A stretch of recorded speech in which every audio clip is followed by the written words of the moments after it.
अच्छा ख्याल रखना अपना, शादी पर आऊंगा। माही ने जाने से पहले सुमित का हाथ पकड़ा और कहने लगी, सुमित मुझे लेने आओगे ना?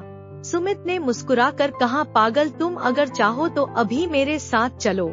सुमित की आंखों में आंसू थे। सुमित चला गया। वक्त गुजरता गया। सगाई को 3 साल होने को थे। शादी की तैयारियां चल रही थी। सब बहुत खुश थे।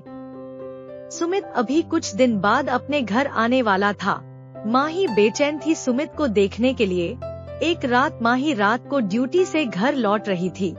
तभी उसकी कार एक ट्रक से टकराई। बहुत बड़ा एक्सीडेंट हो गया। ट्रक वाला कुचलकर भाग गया। वह 1 घंटे सड़क पर पड़ी रही। फिर लोगों को पता चला तो उसे अस्पताल ले गए। माही के दिमाग में गहरी चोट लगी थी।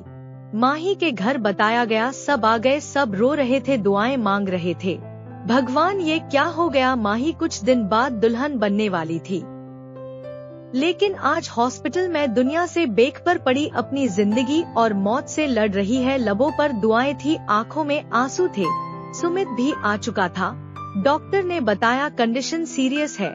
ऑपरेशन के दौरान या तो उसकी जान जा सकती है या याददाश्त जा सकती है। सब रो रहे थे। माही बेबस पड़ी हुई थी।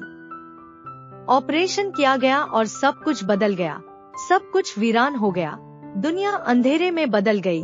डॉक्टर सॉरी कहते हुए ये कयामत गिरा दी। डॉक्टर ने कहा, सॉरी, हमने उसको बचा तो लिया है लेकिन याददाश्त जा चुकी है। वह बिल्कुल पागल बच्चे की तरह रिएक्ट करेगी।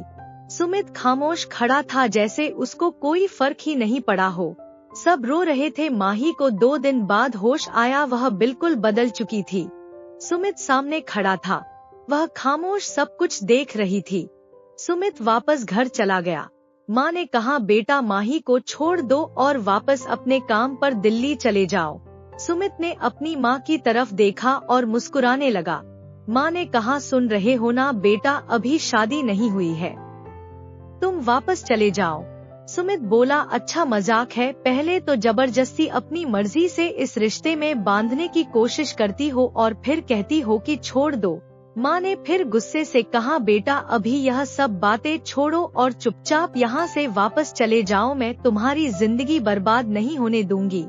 सुमित ने कहा, माँ सब रिश्ते अपनी जगह है और आप मेरी माँ है, आपको भी इनकार नहीं कर सकता। लेकिन जो अस्पताल में अपनी सांसों से अनजान पड़ी है, ना वह मेरी होने वाली बीवी है, उसको भी नहीं छोड़ सकता। मैं तुमको ऐसा नहीं करने दूंगी। माँ माही ठीक थी तो आप उसको चूमती थी और आज वह इस हाल में है तो उसको दुत्कार रही हो और उसको छोड़ने को बोल रही हो। इतना कहकर सुमित वहाँ से चला गया। सुमित माही के घर गया। सब खामोश बैठे थे। सुमित माही के पास गया, आवाज दी, माही। माही डरते हुए बोली, गंदे हैं सब, मुझे इतनी कड़वी कड़वी चीजें खिलाते हैं। सुमित की आंखों में आंसू आ गए। सब रोने लग गए। सुमित ने मुस्कुराते हुए कहा, छोड़ो इन गंदे लोगों को और मेरे साथ बाहर घूमने चलो। मैं तुमको तुम्हारी पसंद की चीजें खिला कर लाता हूँ। सुमित ने सबसे कहा, मैं माही को अपने साथ ले जाऊंगा। पहले सबने मना कर दिया, लेकिन फिर सुमित की जिद के आगे सब मान गए। सुमित माही को अपने साथ ले गया जहां वह काम करता था। वहां डॉक्टर से मशवरा किया, चेकअप करवाया। माही को हर दिन एक इंजेक्शन लगता था। एक दिन माही सो रही थी और लग ही नहीं रहा था कि माही पागल हो चुकी है। ऐसा लग रहा था कि अभी उठेगी और आवाज देगी।